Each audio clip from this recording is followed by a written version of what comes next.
Jadi tahun kemarin saya disuruh isi kultum, saya membawakan tentang adab bertetangga. Sekarang saya mau mengerucutkan lagi tentang bertetangga ya. Jadi menjadikan jadi sebuah keluarga. Definisi apa sih definisi keluarga itu, Bapak-bapak, Ibu-ibu sekalian? Definisi keluarga itu ialah ikatan suatu hubungan yang diikat dengan suatu akad nikah, di mana seorang pria dan seorang wanita mengucapkan janji untuk hidup bersama, yaitu yang bertujuan untuk menghidupkan keluarga dalam sakinah mawaddah warahmah. Sakinah yang berarti ketenangan, mawaddah yang berarti cinta, dan rahmah yang berarti kasih sayang, yang dibungkus dalam iman dan takwa. Nah, biasanya kalau di dalam keluarga itu terdiri dari seorang kepala keluarga, yaitu ayah, dan juga seorang ibu sebagai penopang kepala keluarga, dan juga seorang anak sebagai pelengkap keluarga. Nah, karena saya sekarang posisinya lagi sebagai anak, maka saya akan membawakan sudut pandang seorang anak kepada orang tuanya, kewajiban seorang anak kepada kedua orang tuanya.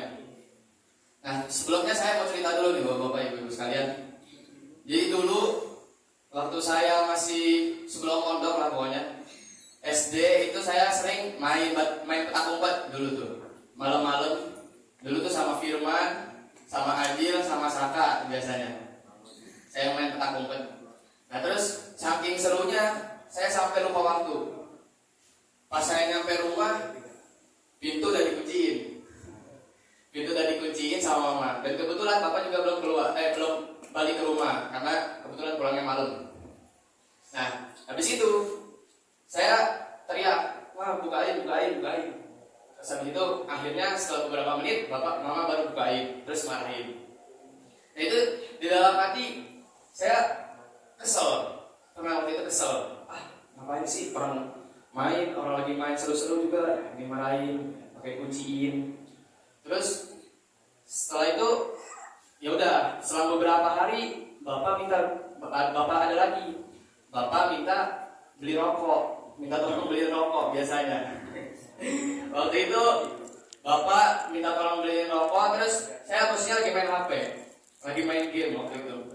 Terus dalam hati pas bapak minta tolong itu dalam hati langsung, lagi serunya juga, lagi seru-serunya lagi main. Ngapain sih nyuruh-nyuruh, orang bisa jalan sendiri. Itu pernah dalam hati itu pernah kayak gitu. Nah setelah itu saya masuk pondok. Alhamdulillah saya masuk pondok, dimasukin pondok sama orang tua. Saya setelah kelas 9 saya baru tahu sebuah dalil, yaitu Allah berfirman dalam surat Al-Isra ayat 23, A'udzubillahi minasyaitonir rajim. Wa qadara rabbuka alla ta'budu illa iyyahu wa bil walidayni ihsana. Imma yablughanna indakal kibara ahaduhuma aw kilahuma fala taqul lahumu uffin wa la tanharhuma wa qul lahumu qawlan kariman. Yang artinya Tuhanmu memerintahkan kepadamu agar tidak menyembah selainnya, dan hendaklah kau berbuat baik kepada orang tuamu.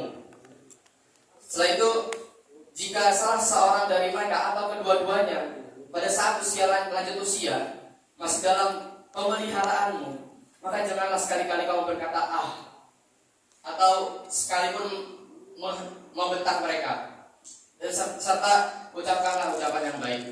Nah, setelah saya tahu dari itu, saya jadinya merasa bersalah. Jadi kan di situ ada kalimat uffi wala tanharhuma. Itu kalau di bahasa Indonesia kan itu jadi lupa. Kayak tadi lah, kayak saya bilang tadi. Nah, jadi setelah saya tahu dari tersebut, saya jadinya kayak merasa bersalah nih. Dulu pernah ngelawan orang tua, pernah dalam hati itu pernah batin kayak, ngapain sih disuruh-suruh, pokoknya banyak dah. Oke, kalimat semua Terus habis itu, setelah itu, jadi orang tua, kenapa kita harus berbakti kepada orang tua? Karena sesungguhnya ridho Allah, ridho walidain. Kalau misalnya kita tidak mendapat ridho orang tua, kita tidak akan mendapat ridho Allah Subhanahu wa Ta'ala. Allah Subhanahu wa Ta'ala berfirman dalam surat Luqman ayat 14, Wa wassayna al-insana biwalidayhi hamalathu ummuhu wahnan 'ala wahnin wa fisaluhu fi 'amaini an ishkur li wa liwalidayhi ilayya al-masir.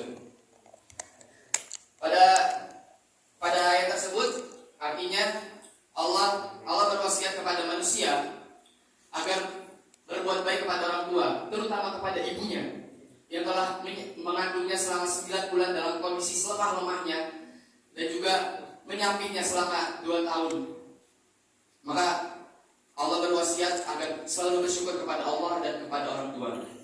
Nah, pada ayat tersebut Allah menjelaskan kalau misalnya kita harus berbakti kepada orang tua, terutama kepada seorang ibu yang telah mengandung kita dalam kondisi susah payah, selemah-lemahnya kondisi. Tidak hanya kesehatan lahir, tapi juga batinnya juga benar. Setelah itu, mengapa Allah menempatkan posisi syukur kepada orang tua tepat di bawah Allah, tepat di bawah Allah langsung?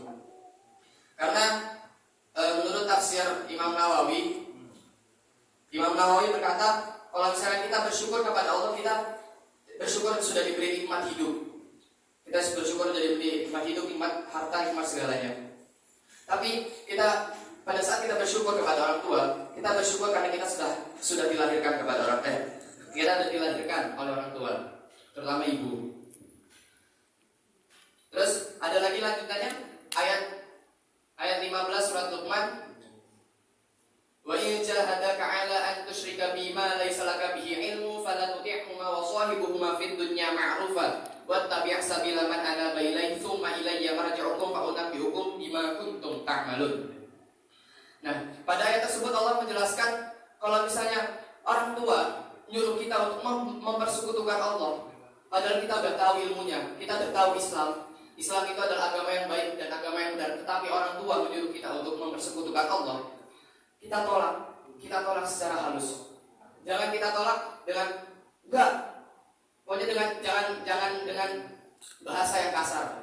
Kita gunakan bahasa yang halus. Seperti itu Bapak Ibu. Jadi kesimpulannya,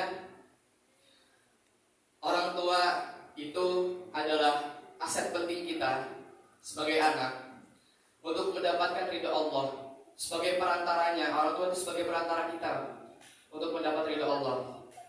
Jadi untuk bapak-bapak atau adik-adik atau abang-abang di sini yang orang tuanya masih ada, maka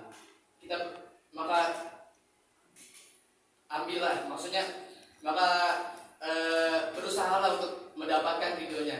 Kita berbakti kepada orang tua, kita menolong kepada orang tua. Terus bagi yang udah gak ada orang tuanya, berdoalah kepada Allah agar orang tuanya bisa ditempatkan di sisi yang terbaik di sisi Allah. Oke, sekian dari saya. Mohon maaf bila gugup gagap. Jujur saya baru dikasih tahu itu pas saya ujian, jadinya pikiran ini pusing, jadinya baru kepikiran tadi pagi ini mau bawain tentang orang tua. Jadi cukup sekian dari saya. Wassalamualaikum warahmatullahi wabarakatuh.